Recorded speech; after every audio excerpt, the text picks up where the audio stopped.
Most bankers aren't ready to help you until after their third cup of coffee. But with Central National Bank's after-hours service, you don't have to wait for the bank lobby to open to get help. You can contact us from 6 to 8:30 in the morning or from 5 to 10 in the evening, and we'll connect you to a real, live, local person who can answer questions and fix problems 7 days a week. Bank different. Bank Central. Central National Bank. Member FDIC.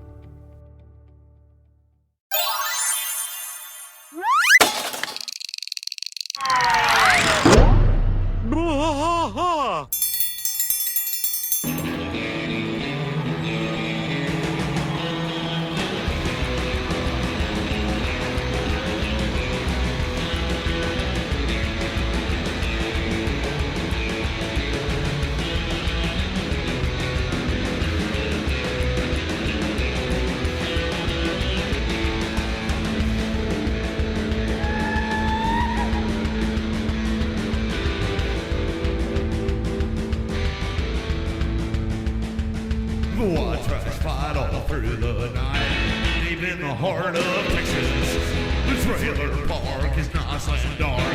Deep in the heart of Texas, that drinks his brew and he spits his chew. Deep in the heart of Texas, the TV blares but no one cares. Deep in the heart of Texas, here we go.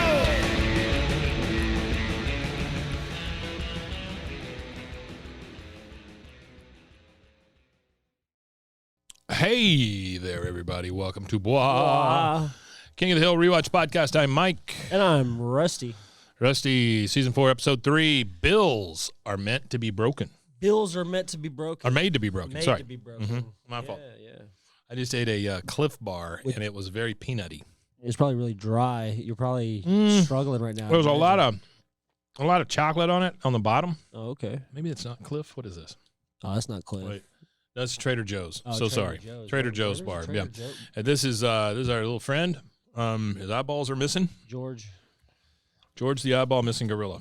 George. Here's my Alamo beer. All the way from McDonald's. Okay. So this is a Bill-centric episode here. This is all Bill all the time. A Bill-centric episode, but it's also a flashback too. Mm-hmm. They do a lot of references to some high school football, and it reminds me of a lot of these hometown guys that never really leave hometown. The one big highlight in their the one big highlight in their life ends up being the big game. You know, it's always about the big game.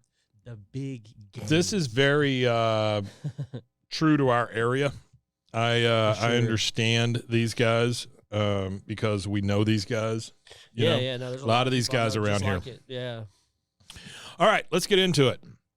This also is the first episode we introduced to Sports Jock and Chad. Sports Jock and Chad, which is Sports Jock and Chad in the morning. Which was what's the name of that? Mad Dog. Mad Dog. Oh, what's the name of that? I got to pull up Artie's stuff here. Artie, he told me what it was. He told us who Sports Jock and Chad were? Who they were modeled probably after is what he said. So well, as soon as you get that, let me know. I got it right here. Here we go. So it says Sports Jock and Chad is based on Mike and the Mad Dog, the first major sports talk radio show to get national attention. They were out of New York. It was a guy named Mike Francesca. Oh, yeah, I know him. Francesa and Mike Chris Francesa. Russo. Mad Dog Chris. And it started in Mad Dog Chris 89. Russo. Yeah, Mad Dog Chris Russo. So, all right, that makes sense. But I mean, this could be any sports host around the country. Sports host. Yeah, but this was in 2001, so they would have been at like the height of their popularity because they ended in 2008. We have one kind of like this here in town. Those 365 guys. You know, they all used to be. Sikkim, they all used to be on the radio, and then ESPN came in and cleaned house.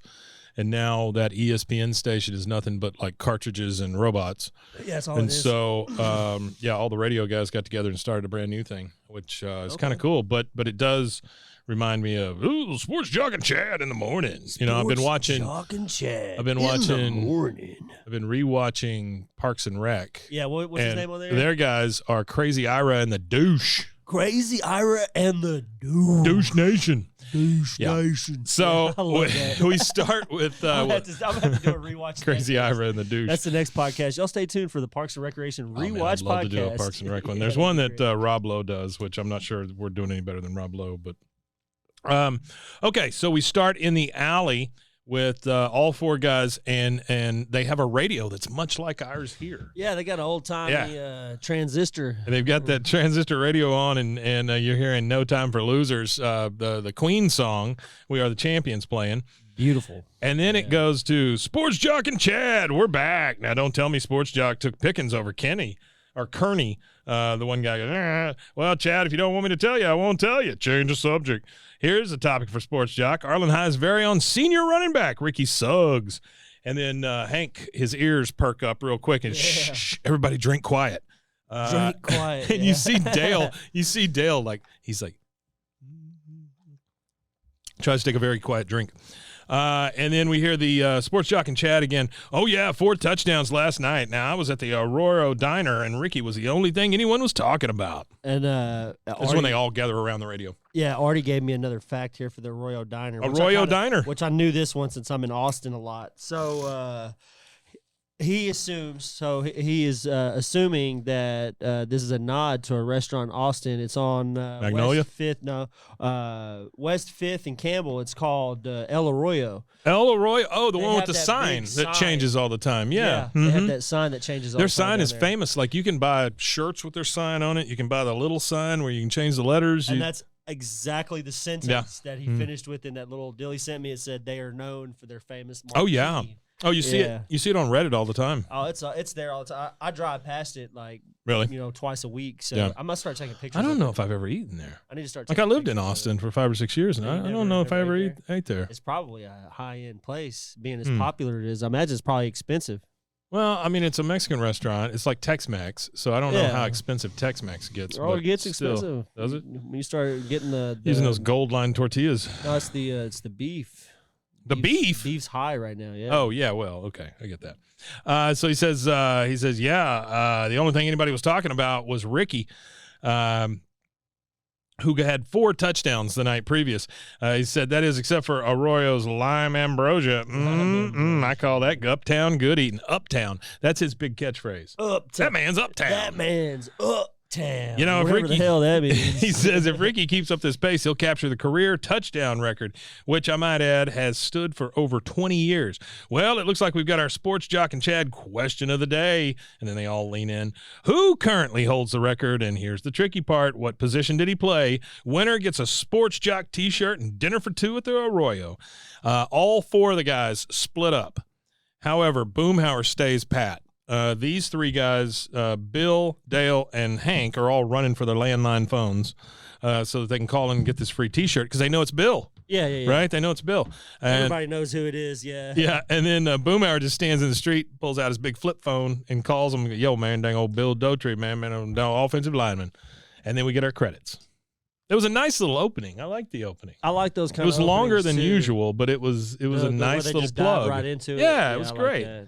It was great. So we They get call our. that a cold open, right? It is a cold open, That's what yeah. it's called. We That get was our a cold open for those of you who go to tvtropes.com. TV tropes. Actually, that website, I'm kind of looking at it. What it Mhm. does is it just goes through like all the classic tropes, and Yeah. it does like a rundown of all the tropes that are in each episode. I think there's one called Jumping the Shark also, I haven't seen that one. which, you know what Jumping the Shark means when they say that?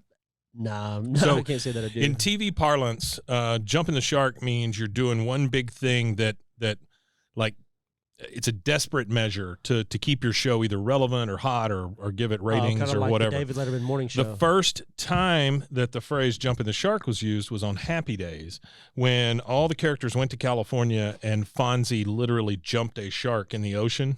Oh, yeah. That was like the big, That was a the big big, deal. the Yeah, big yeah, yeah. ratings getter.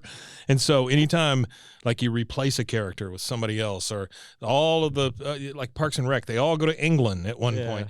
They call that jumping the shark because Oh, it could be okay. like the last ditch effort to keep your show relevant. Keep or it whatever. alive or Yeah. whatever. Yeah. Yeah. Okay. All So right. jumping the shark. Thank you very much. There we go. All right, so we get our credits. We get no bell, no yell. That's for your sister. We start at Arlen High School Stadium, And I mean, this is a big ass stadium. Honestly, Big it's a lot stadium. bigger than you would It's think more for a like- high school team. It's more like I wouldn't say, I don't want to compare it to Allen, Texas. Allen, Texas has the largest football stadium, and it's comparable. They're larger than some colleges. Well, I mean, stadium. around here we've got the Waco ISD stadium that That's two good different size. schools, two high schools share. Yeah, Then we've got Waco University. Midway's stadium, which I would say it's a tad smaller than that one. Yeah. But the Waco ISD one's pretty It's damn pretty big. good size. Yeah, it's they pretty use good it for size. other events and stuff too. So Yes, my wife just had to The, go to two uh, graduations. The there. biggest one that I've seen though is the one. I think that is the biggest one. It's in Allen, Texas. It's like right off the highway. Oh yeah. But it's got to be about the size of a college football stadium. I would think if you get into any of those perennial state championship type teams, that they're going to have giant stadiums. I mean, they've All the got money's backers. insane. They've got. They're yeah, in one of they've got those all this rich money and all areas this too, stuff. so the Yeah. tax bracket's real high. They get a lot of tax money. Yeah. But we're at the Arlen High School Stadium, and Bill is in the stands with everybody else, and he's like, I don't want to miss it. If Ricky ties my record, I'm going to the little lineman's room now. He just can't stand it. He's so nervous. So he goes off to the bathroom. Dale, well, actually, one of the callbacks that I don't know if anybody mentioned is Boomhauer is wearing the Sports Jock and Chad shirt that he won. No, Yeah, he's wearing the T-shirt, which I thought was fantastic. Yeah. So he gets up and goes to the bathroom, and Dale is like, "This record is all the Bill's got. Should we rock paper scissors to see who keeps him from killing himself in the bathroom?" Jesus, Dale. Damn. Hank right next to him says, You can't "Well, make. See, that's the thing is nowadays a lot of those No, you like, can't jokes, make that they're joke. real No. hard to make nowadays. no." Especially on network television. And so they've all got binoculars, and they're all, watching people in the stands, and they're also watching the game. Hank says, "Well, he seems okay." And then you hear the announcer say, "Interception!" And I just love how that's Dale's voice. Basically, I love the it's I just, love the announcer too. I like Yeah. the long drawn out. I like it when his voice cracks. Yeah, the when his voice cracks. Yeah. And so he says, "Interception!" And Dale's like, "Who is it? Who is it? I'm out of focus. Focus me, Hank. Focus." He's trying to use his binoculars, and they're all out of focus. Hank says, "It's Ricky. He's going to take it back all the way." Bill, who we see through the binoculars, is down a little further down in the not so cheap seats. He's down there with a bunch of people, like the Miss Arlen or Arlen. She's got a sash on. I'll tell you what it is here in a minute because I wrote that down. And so you hear Bill go, "Woohoo! There you go, Ricky! Go, Ricky!" And then you hear the announcer again say, "That ties the record for career touchdowns currently held by 1974's Bill Daughtry, who's here in the stands tonight. Let's give him by the hand." And then you see, He sounds out of breath the whole time. he's that's right. He talking, does sound out of breath. Yeah. gasping for air. Bill looks down at well, number one, they're saying let's have thank Bill Daughtry who's in the stands. Bill looks up at one of the big PA speakers and just starts waving like they can freaking see him through the speaker. or something. Yeah. He's just hey everybody. They don't always do it. And Hank just says, "Well, I don't think we have to worry about Bill." And then you see Bill just pointing at Ricky and going, "You the man, you the man." We're back at Bill's house. All four of them are there, and Hank is kind of pacing up and down, and Bill is wearing a suit. One of the few times we see Bill in an actual suit. He says, "Now, I've never done a radio interview before, but hardly a week goes by that I don't do a telephone survey about my long-distance service." He's that lonely though. That's right. He's the That's guy right. Who's going to talk? Oh, he's going to take every one of those surveys. Yeah.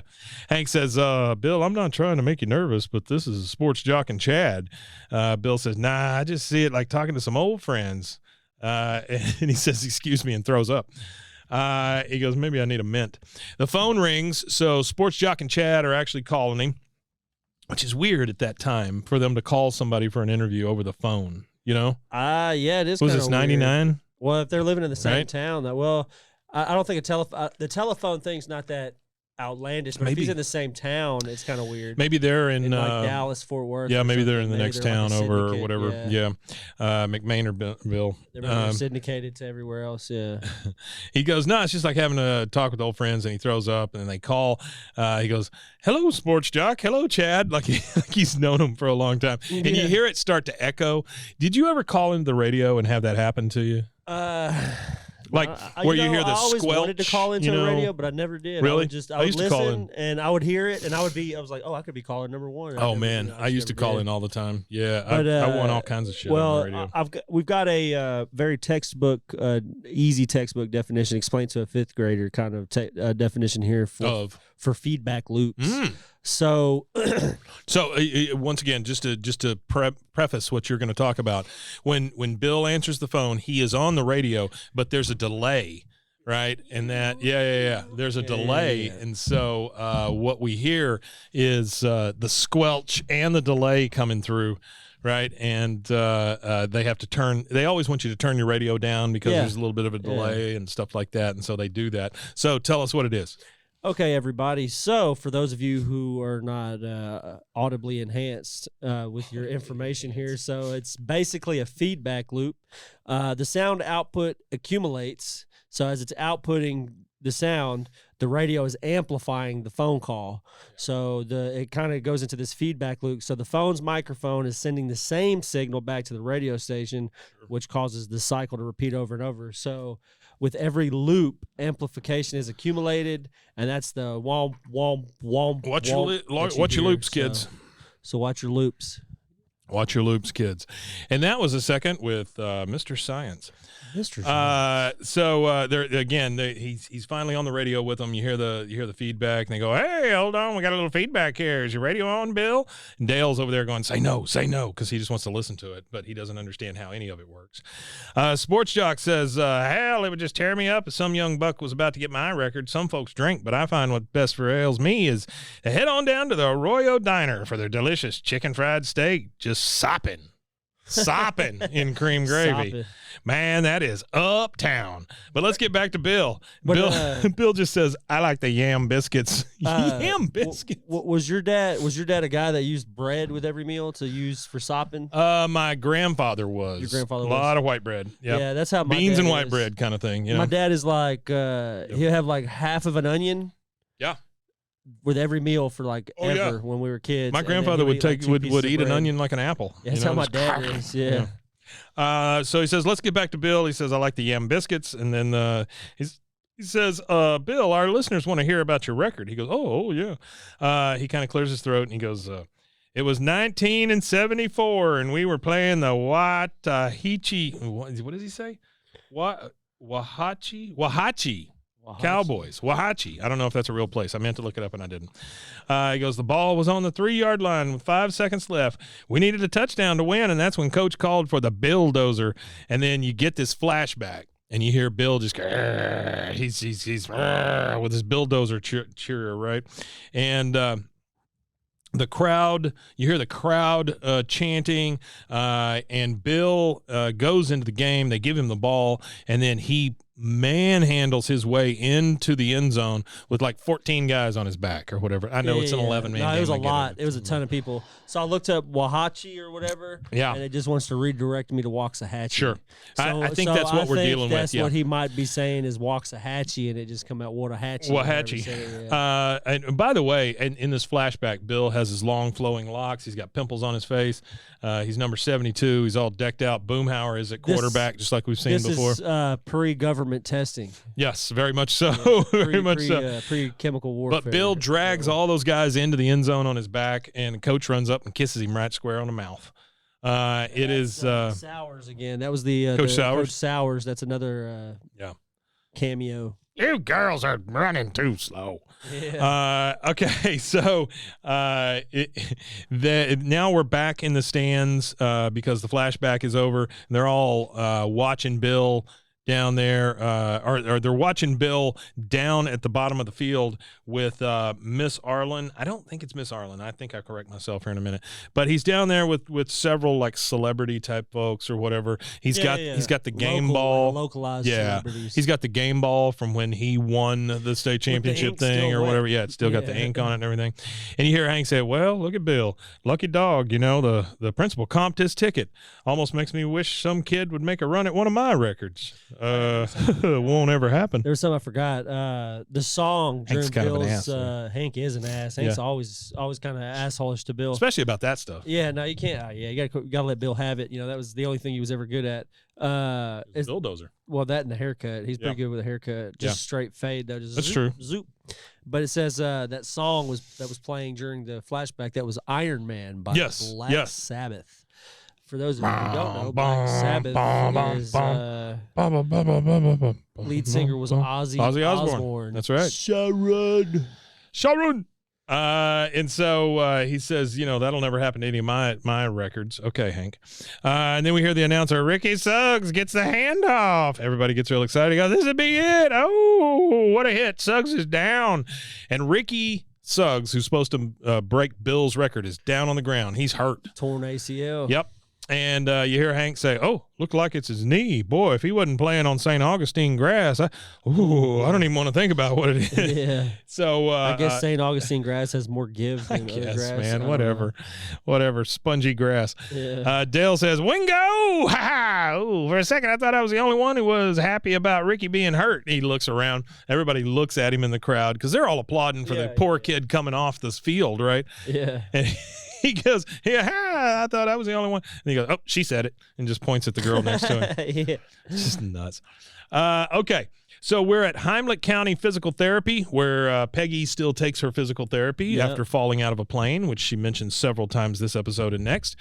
Peggy says she walks over to Ricky, who's over there with his full leg brace. I mean, that thing goes from regalia, from ass to tea kettle, right? I mean, it's the whole thing. She goes, Ricky Suggs, I was so sorry to hear about your injury, torn ACL. You are lucky you're not a horse, young man. Yeah, that's dark. Okay, Peggy. That's a really dark joke, Peggy. Hey, she's lucky she's not a horse. Yeah, no kidding, man. Yeah, that she's horse, worse off than Suggs. That horse would have been put out of his misery.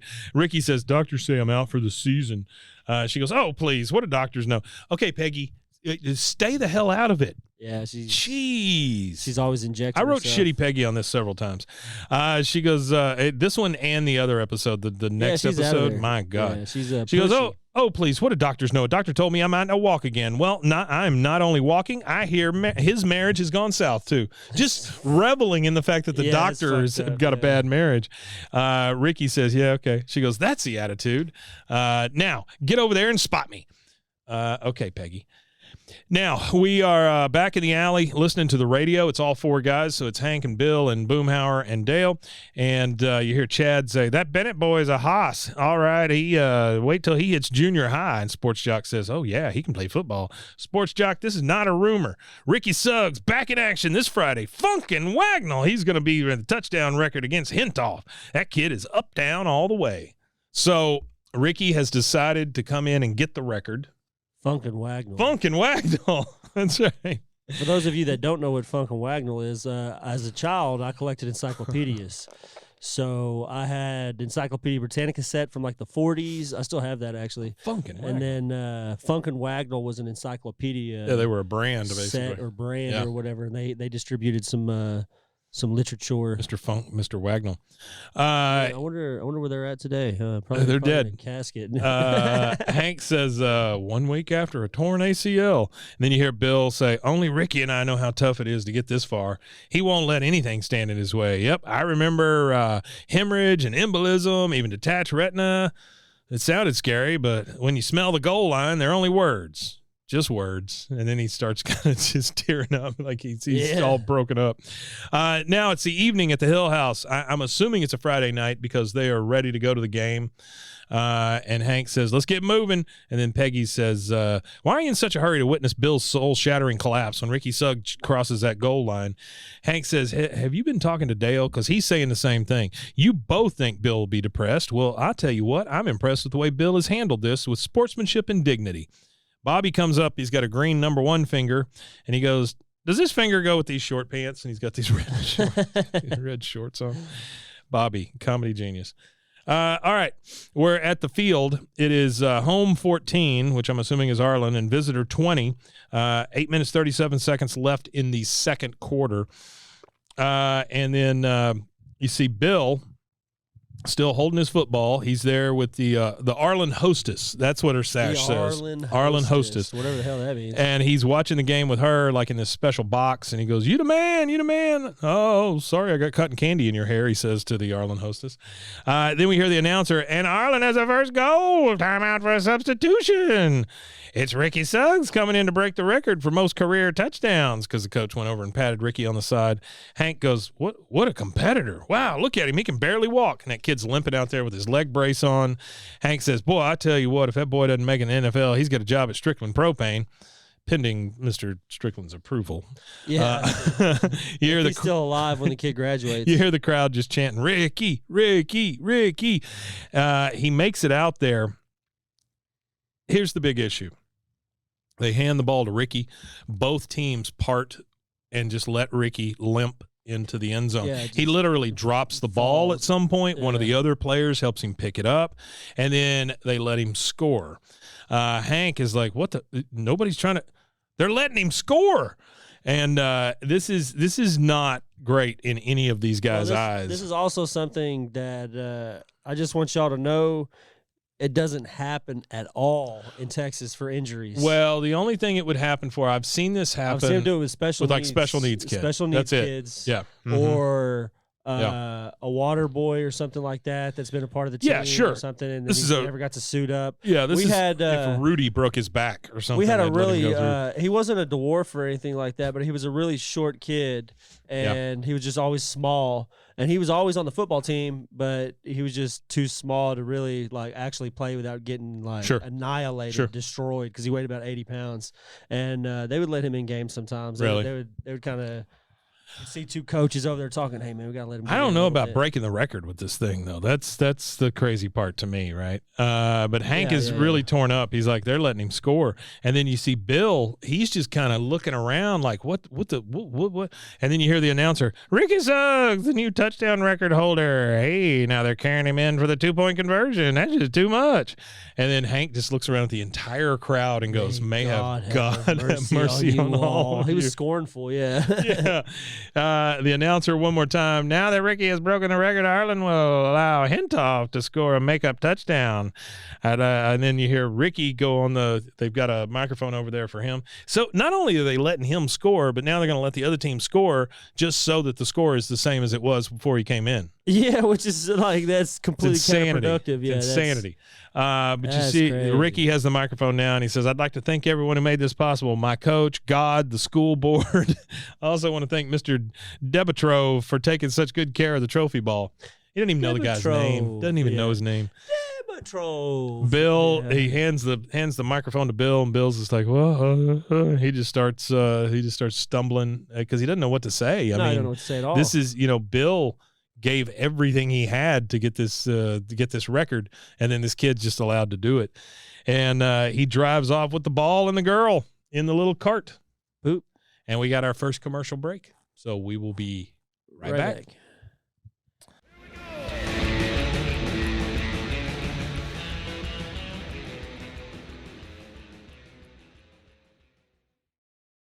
Let me tell you, Rusty, eating healthy used to be a struggle for me, but that was before I discovered the BlendJet 2 portable blender. The BlendJet 2. Now when fast food temptation strikes, I just blend up a delicious and nutritious protein shaker smoothie. They gave us a whole bunch of those little packages that came with the blender. Yeah. And there's some really good flavors in there. I mean, there's some like that matcha thing. The green matcha? Yeah, those are pretty damn good. BlendJet 2 is portable, so you can blend up smoothies at work, a protein shake at the gym, or even a margarita on the beach. It's small enough to fit in a cup holder, but powerful enough to blast through ingredients like ice and frozen fruit with ease. Maybe a human thumb. Don't put your thumb in it. BlendJet 2 is whisper quiet, so you can make your morning smoothie without waking up the whole house. Lasts for 15 plus blends and recharges quickly via USB-C, which has saved us all. There's nothing worse than turning that USB thing over and over and over and over, and then finally finding how it plugs in, Oh, yeah, I don't like that either. USB-C saved us all. Best of all, BlendJet 2 cleans itself. Just blend water with a drop of soap, and you're good to go. There's 30-plus colors and patterns to choose from. There's a BlendJet 2 to complement just about any style. We have a pink one. Lavender. pink one. I think ours is lavender. Yeah. Mine is the Toy Story Aliens. Oh, It's yeah. like the Pizza Planet one. Ooh, that one. Yeah. They've got some really cool colors, but I really like the patterns. I know one of the people here got one that looks like Woody the Sheriff. Is there a code with them? There is a code. What are you waiting for? Go to blendjet.com and grab yours today. Glibbity, Glab glob. it today. Glibbity glob. And when you do glab it, make sure you use the promo code. BWAAA12. That's to get 12% off your order and free 2-day shipping. No other portable blender on the market comes close to the quality, power, and innovation of the BlendJet 2. They guarantee you'll love it or your money back. Blend anytime, anywhere with the BlendJet 2 portable blender.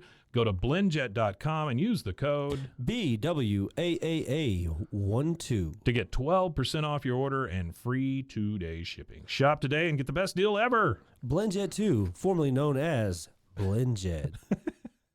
Hey, everyone. It's me, your puzzle-loving pal. Did you know I was a puzzle-loving pal? I didn't know you were a puzzle-loving pal. I got to tell you about my latest obsession. It's Wongo puzzles. These things are the real deal. They are high quality, handcrafted, and perfect for anyone who loves a good challenge but doesn't want to dedicate their entire kitchen table to puzzles for a week. Trust me, I have been there. I will tell you this, my parents, they're very old and decrepit, and they do puzzles all the damn time. Yeah. Like there's always a table that What else has are like you an gonna do, unfinished right? puzzle. Yeah, it's either that or I don't know. Die. feel your bones. So these puzzles, these Wongo puzzles, they are 100% wooden. They'll last forever. Each piece is hand drawn. Just think about that for a second. Each piece is hand drawn, so no two pieces are the same, and you'll discover some fun whimsy pieces as you work through it. Whimsy. They come in a custom wooden box, which is perfect for storage and gifting. Before we started doing this, I didn't realize how many people I know already have these Wongo puzzles. I mean, they're apparently pretty. You can't go wherever Juan go. With stunning designs and unique shapes, Wongo puzzles are a cut above the rest. I loved doing the snow globe puzzle myself. It was great to pull out a puzzle and be done in a night and not have it on the table for a week. So what are you waiting for? Let's go to Wongo Puzzles, WONGO puzzles.com, and pick a puzzle today. And be sure to use the promo code BWAAA for 10% off your order. It's the most fun you'll have with a puzzle, guaranteed, or your money back. Go to WONGO puzzles.com and use your code BWAAA to get 10% off your order and get puzzling right now.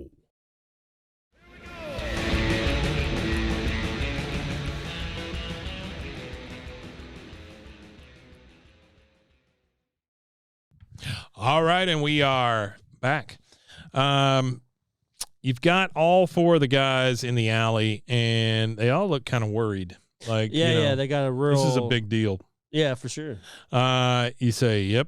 I don't know. It's kind of. Yep. I mean, I don't know. That would be disheartening. Wouldn't that be disheartening? It would to be you? very disheartening. Yeah. Watching some kid just. Yeah. Hank, because he was injured. Hank says, Bill, there's being a good sport, and then there's being plain cheated.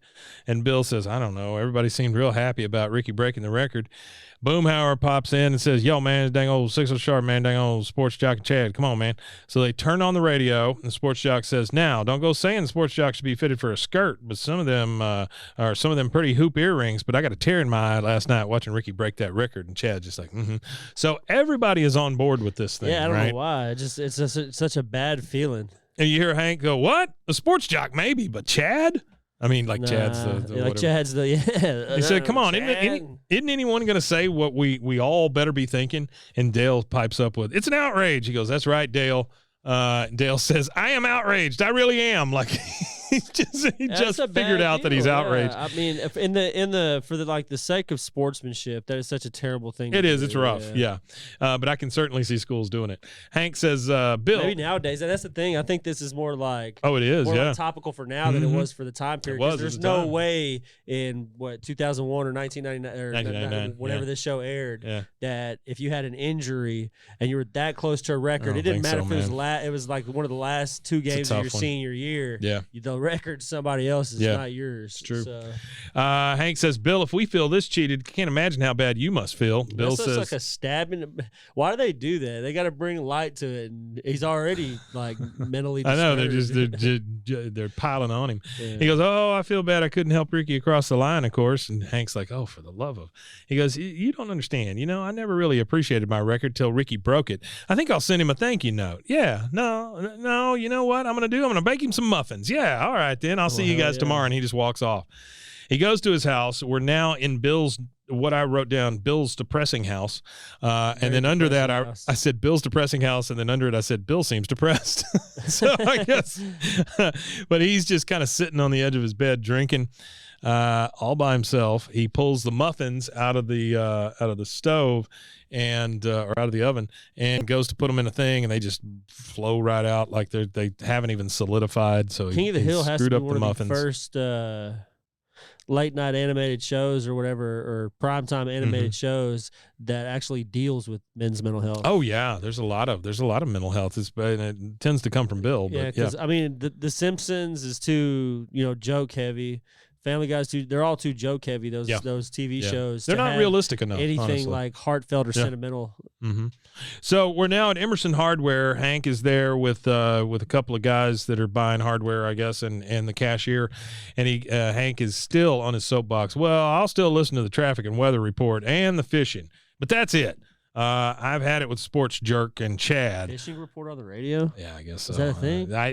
They used to give you like lake conditions and stuff like that, so I'm assuming that's what he's talking about. You know what? I used to wake up really early I didn't wake up in the morning specifically to watch it, but when I woke up early in the morning, I used to watch our hometown hero Ted Nugent's Call of the Wild. I liked it because there was no politics in it. That's what I liked about it. He still makes that damn show. He does make that show, from what I understand. But what I liked about it was he never injected his politics into the show. It was just him like, you have to lick the deer's Well, I can tell you right now, if you go to his house, stuff. he's going to inject some politics, because I did and he did. He can't not talk about it. Yeah, I'm sure. Okay, so Hank is obviously upset with the Sports Jerk and Chad, and one of the other customers says, "Hank, the facts are facts. Fact is, the boy would have blown that old record out of the water if he didn't get hurt." And the cashier says, "Well, I don't know why you're so mad, Hank. If the fat bald guy who had the record doesn't care, why should you?"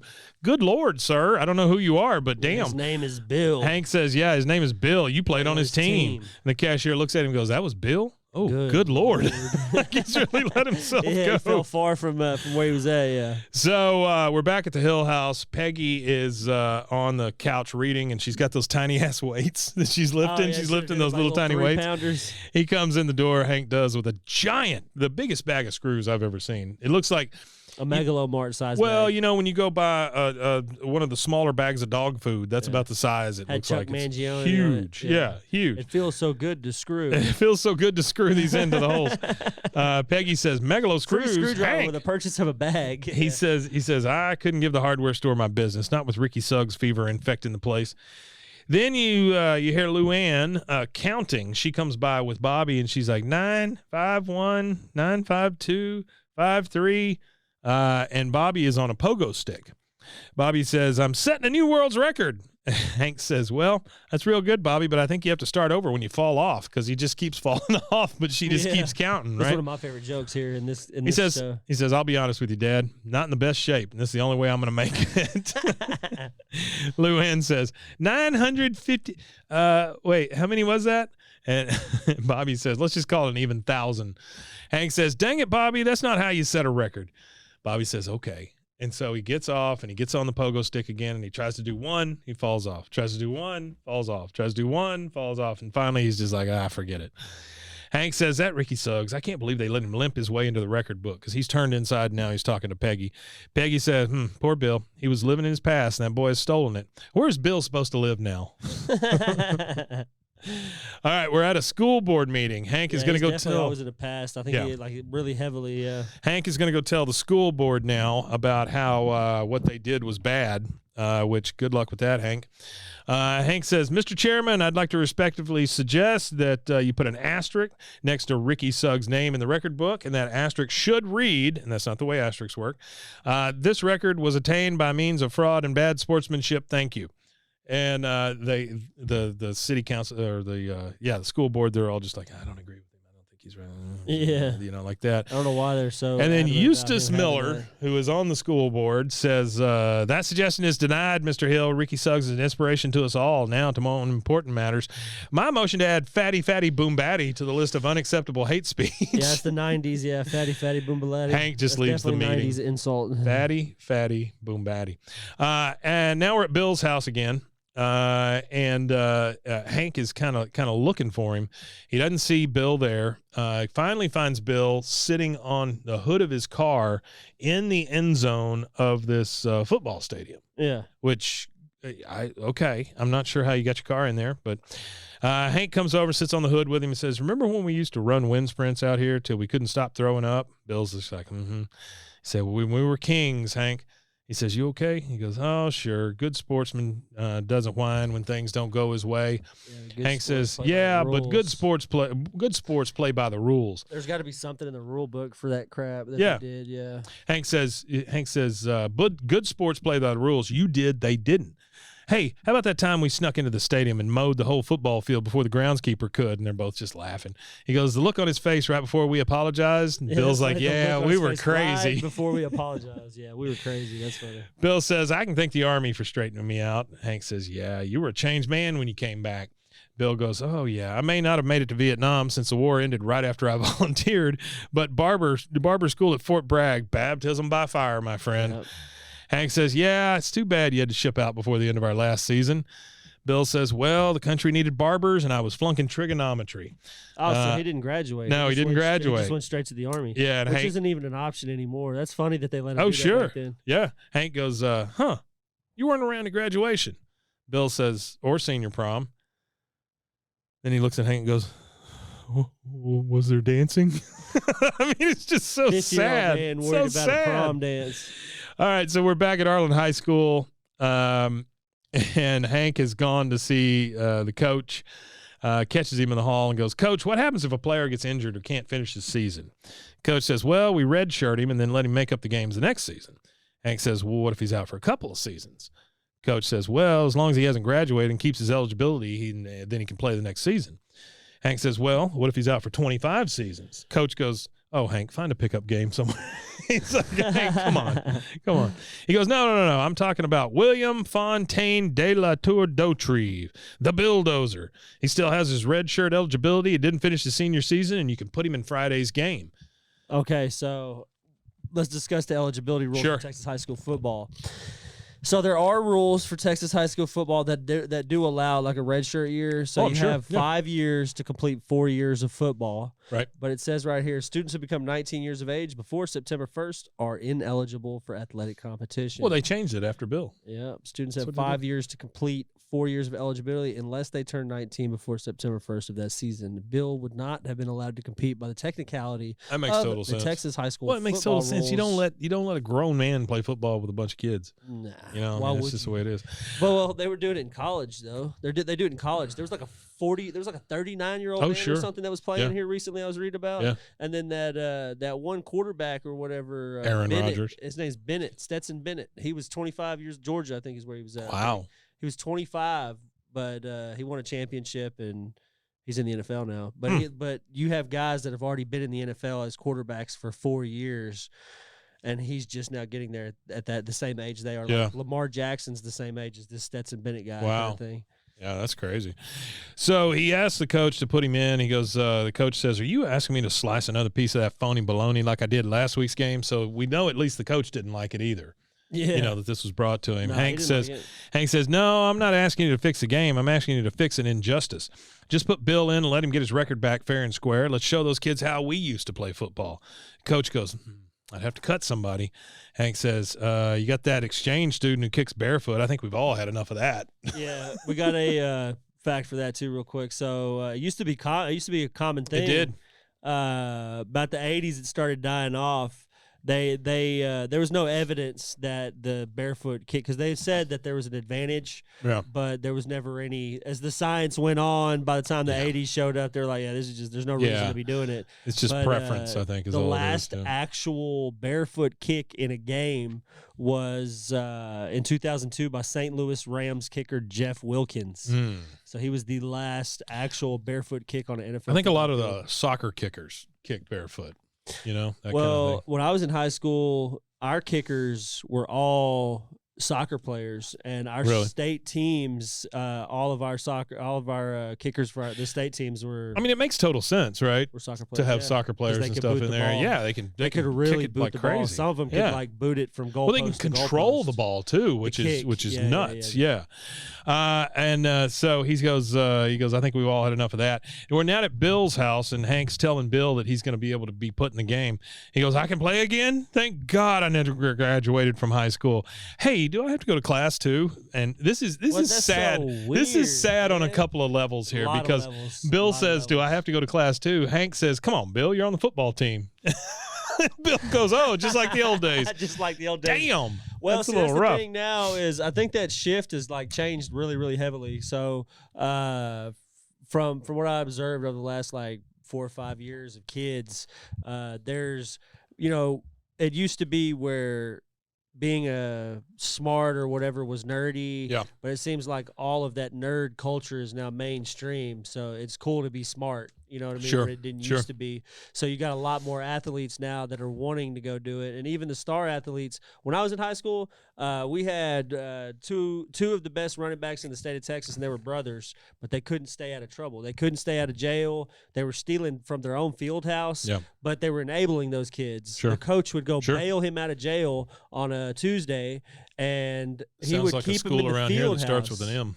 He would keep him in the field house. He wouldn't even let him go to class. They would just keep him in the field house, and all he would do is just work out and just no, I don't doubt that. Football. I don't doubt it. Let him play on Friday every time. Yeah, well, that's those schools that open up for transfers. They just let anybody in. Well, then what happened is they got to the state game and they caused a problem. No, he just stopped playing. He just literally just did not, like, he put in 120,000% effort all the way there. But when he gets to the state game, he was like, That's everybody crazy. said he threw it because of how he played. Because everybody knew the potential he could play to. Yeah. But he didn't even play to a quarter of his potential. He was just out there sloppy and everything, didn't care. That's nuts. Pissed everybody off at him. All right, if you want to learn something, listen to these following commercials because we're going to take a break and we will be right back. Boop.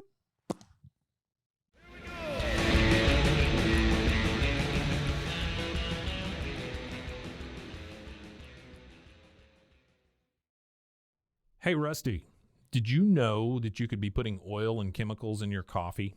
No, I didn't know that. I mean, I love coffee creamer, but I don't think I've ever turned a bottle around to actually see what's inside.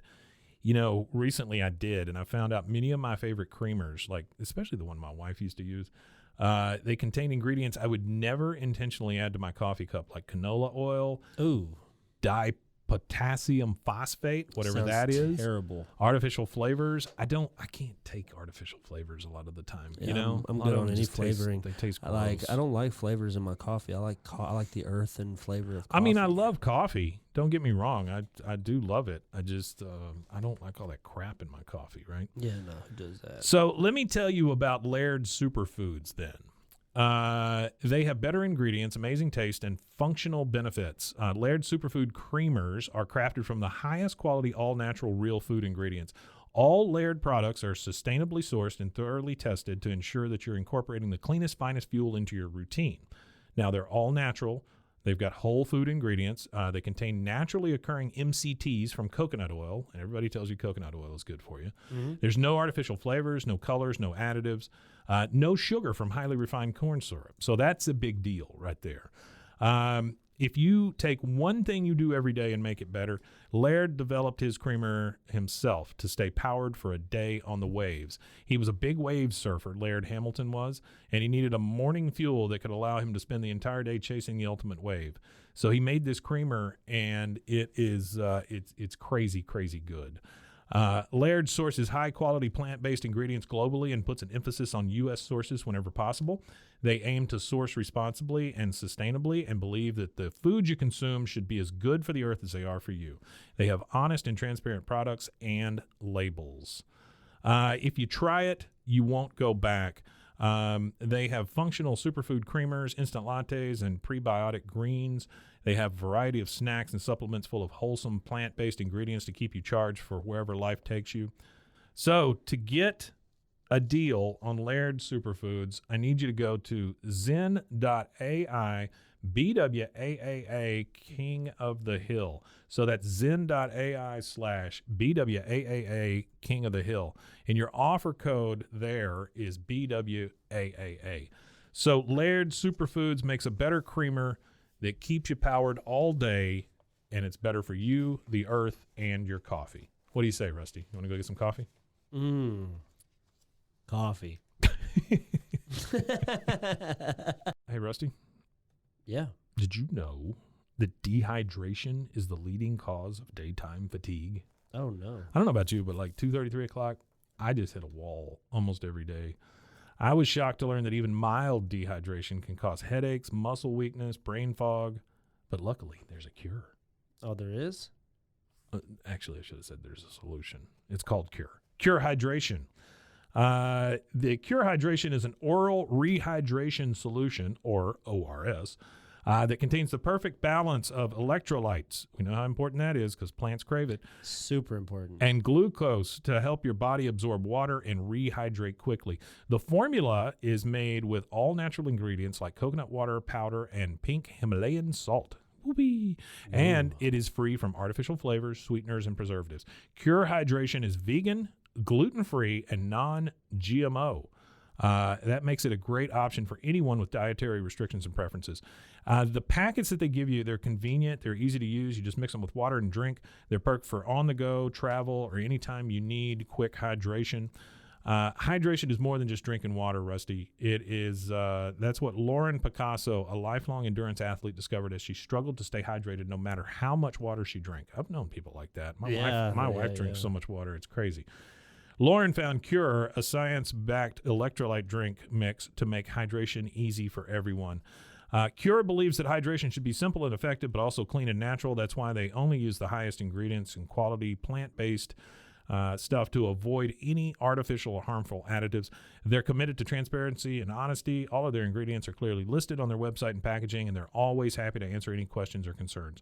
So are you ready to combat dehydration? Absolutely. You can try Cure today and feel the difference for yourself. Use your code BWAAA.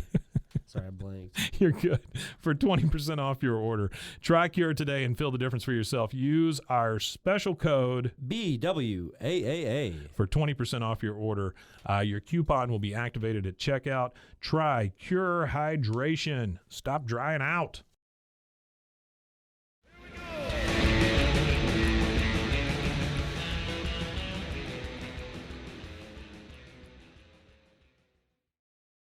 All right, and we are back. We're going to finish this sucker up.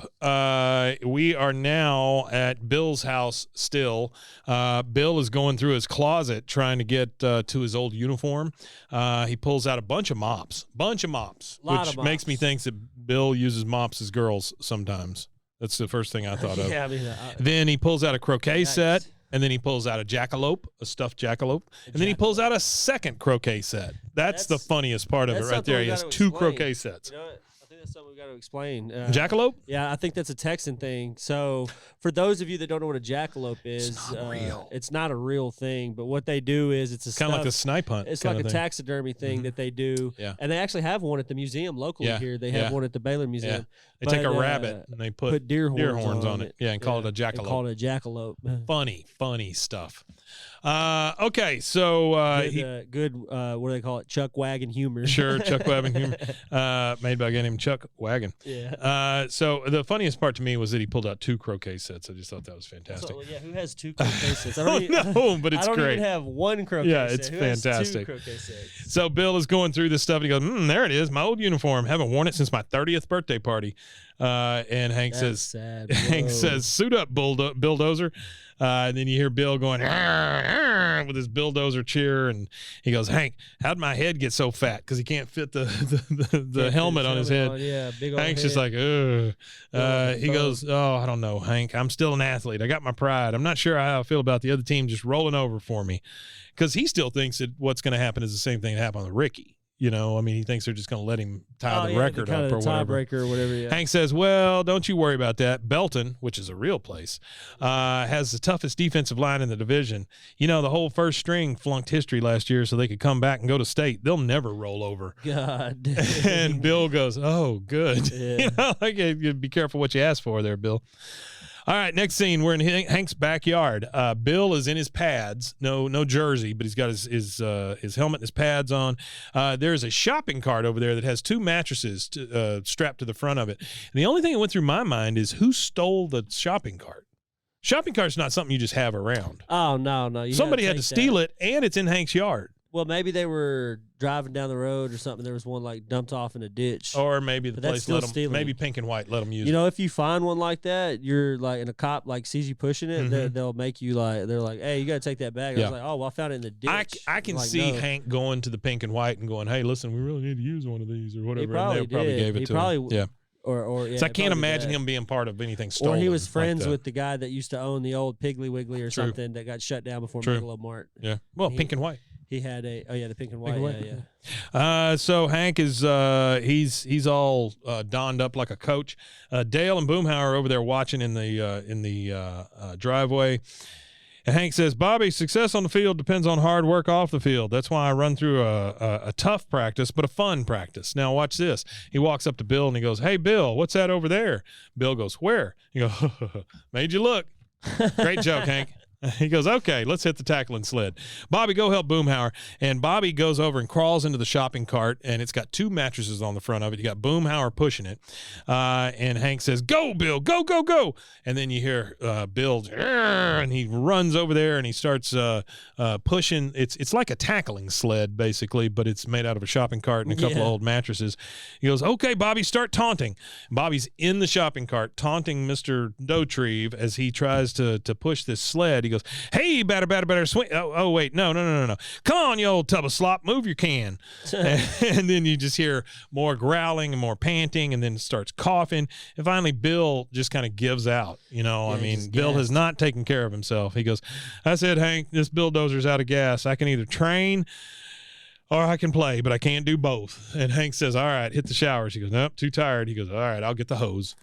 So he's just going to hose Bill off Hose Bill in his down, hose the backyard. stink off him. Sweet. All right, so we're back at Arlen High School, and we're at a pep rally.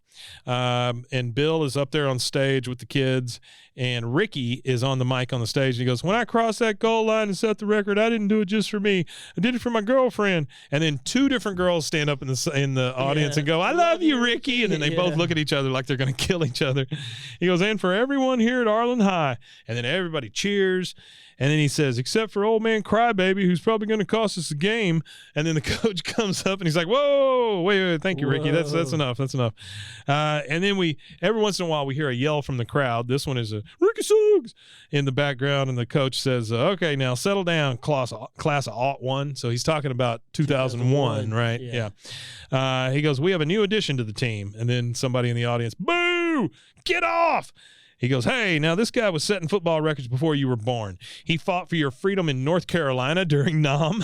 Yeah, North Carolina. I'm honored to introduce the Bulldozer. It's just The silent. It's Bulldozer. silent in the pep rally, right? Super quiet. Nobody knows who he is. That's why. Bill walks up in his ill-fitting jersey, and he goes, Arlen's #1. And then you just kind of hear the feedback of the microphone because still nobody's cheering. This exchange here with the crowd is probably one of the lamest things Bill does in Bill- the entire show's run. Bill comes up and goes, hey, where's the party tonight? Anyone's parents out of town? You just hear, loser, off in the background. He goes, hey, my parents aren't even alive. Party at my place. Yeah, it's Jeez, Bill. they're high school kids, Bill. I just love how Bill lifts his arms like that, and his jersey comes up showing his belly. You know, Oh, yeah. that's just The fantastic. gut. But they've got a banner behind him that says State Champs 1983. So I'm guessing that's the last time they had a chance at anything. Now we're at the game in the locker room, and the coach is kind of giving that speech before the game starts. He goes, okay, everybody, huddle up. And then Bill comes in. Arlen High, we honor thee, the legacy of bravery. Oh, come on, guys. Too cool to sing the school song. One of the players looked at him and goes, we changed it back in 97. Coach whispers to him, it's Candle in the Wind now. He says, Marilyn Monroe or England's Rose? Which I guess England's Rose is Princess Diana, right? Yeah, well, because he wrote the song for Marilyn Monroe, and then he was really good friends with Princess Diana. Yeah. And that's why he didn't play the royal Elton John. This recent royal wedding, Yeah. Elton John, is Yeah. because he was friends with Princess Diana, so it would have been kind of funny if he would have It sang would have been weird. Yeah. her ex-husband who potentially killed her. So now we're at the game. It is game time, and a coach to one of the players on the sideline. He goes, all right, let's see some blocking. And then you hear a whistle. You hear the quarterback say hike, and nothing happens. And so the announcer says, Arlen, to punt the ball. Hank is up in the stands. He's talking to anybody who will listen. He goes, if we could just get into scoring position, we'd be able to see Bill get put in the game. And then the one of the Belton players runs off the sidelines, after a play, and he's on the opposing side, and he almost hits Bill and goes, don't have a heart attack, mister. Bill goes, aspirin this morning, red wine last night. Don't worry about me. Okay, Bill, that's a great comeback. The crowd's just cheering and cheering, and then you hear, fumble yaya, and that's from Bobby, and there's been a fumble. Hank says, sure is, Bobby, and Arlen's in scoring position. And so the coach is like, okay, Bill, we may not have youth or speed or performance-enhancing drugs, but we got something they don't, guts. Now get out there and get us a touchdown, Bill Dozer. Bill goes out. He's the meanest I've ever seen Bill look. Oh, he looks rough, yeah. And he's going out there, ready to like a attack. bulldozer. The Bill Dozer growl, Yep. yeah. And the quarterback in the huddle goes, well, I guess we're giving it to Mr. Dotree. And then the other player looks at him and goes, just don't step on me. Man, they have zero confidence in this dude, No right? confidence No whatsoever. confidence whatsoever. Zero. You hear the announcer in the background Very go, misplaced. now in the backfield for Arlen, bringing the number 72 out of retirement, Army Sergeant Barber Bill, the bulldozer Dotree. And then you hear, and the crowd starting to chant, Yeah, right? You get a couple of guys standing up, and Yeah. they're like, hey, is that the Bill Dozer That's the growl? bulldozer growl. And the other guy goes, and that's the bulldozer. All right. He must have been prolific to play two positions. Y'all though, 'cause are he up was a to- lineman Y'all are up and to a running speed back. now. Yeah, I guess, man. I don't 'Cause know. or they just were like, all right, he's the center. He takes the snap and just runs with the snap. Is that what they're doing? He was just Right a off the big, ball? wide dude, is all he was. Yeah. Yeah, give him the ball. So the play finally starts. We hear down, set, hike. And then they give Bill the ball, and he just starts churning towards that goal line. Yeah. And you hear things popping and cracking, know what and you it see kinda his reminds me knee of? pop out. I mean, This it's scene crazy. right here, how he's kind of falling apart. It reminds me of the leg braces falling apart on Forrest. Oh, it's true. It is kind of like that. Yeah. because he's just like crunching and crunching. Yeah. He is just trying to get to that goal line, and he's starting to get people on his back and stuff. And one of the Not receivers, just people either, man. He's got the line. Oh, I on know. his back. Well, the Yeah. big Belton He lineman. might even Yeah. got the secondary pushing on him too. And then we see one of the other players over on the side. He's like, I'm open. Bill just looks at him and goes, no, and just keeps going.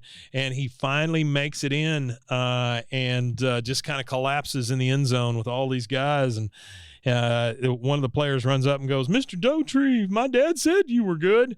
And Hank comes over. Bill's laying on the ground. He goes, you did it, Bill. Way to go. Bill says, I scored for Arlen. And he goes, yep, you tied the record. And there's still time on the clock. If Arlen gets the ball, you can get the record back. And Bill, being probably the smartest one in this whole thing at this point, says, yeah, when Ricky tied my record, he did it fair and square. I am honored to share it with him. Besides, I can't get up.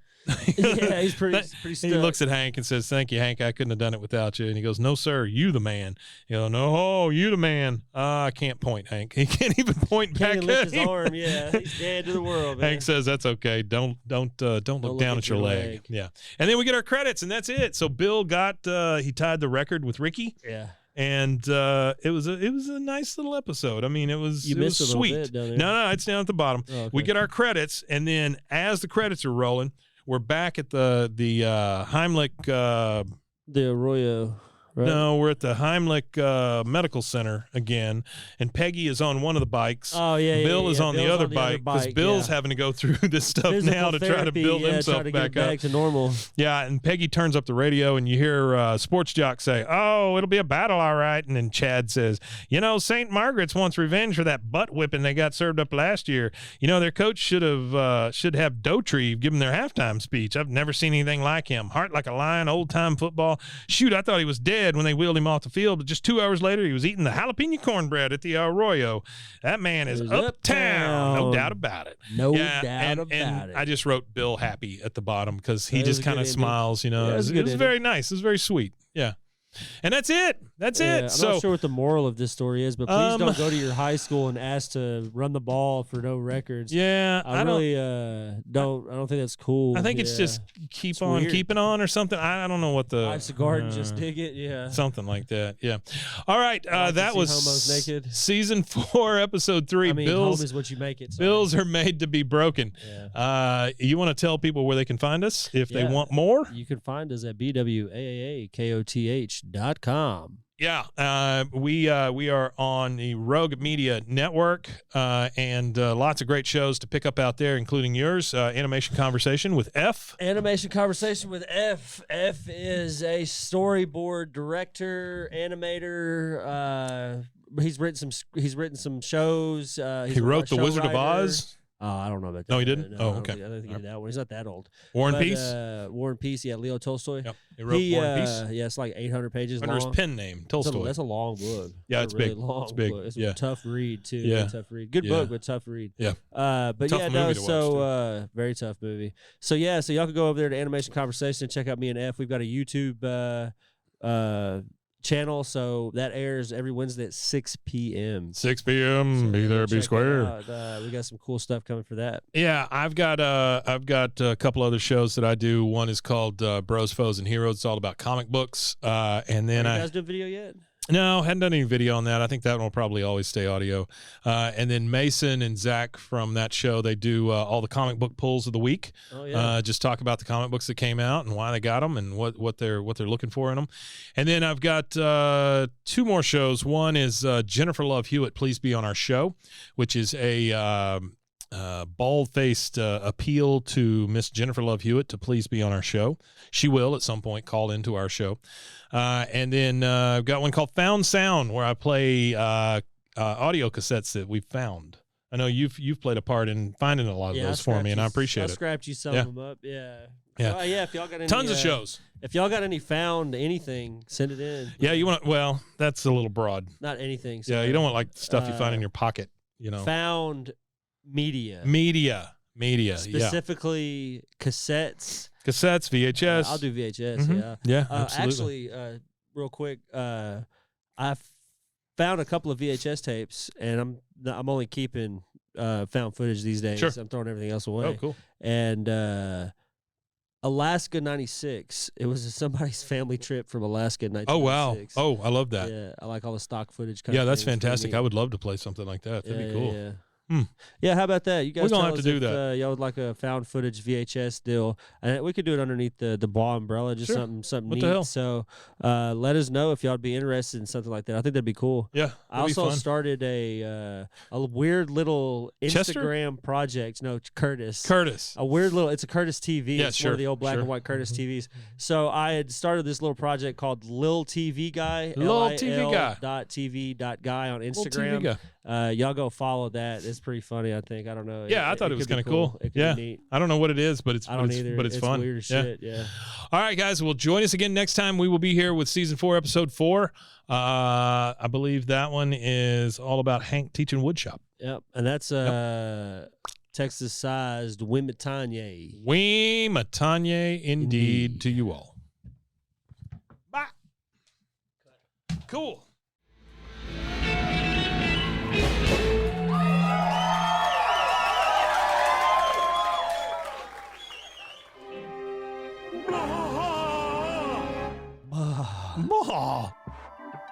This has been a Rogue Media Network production.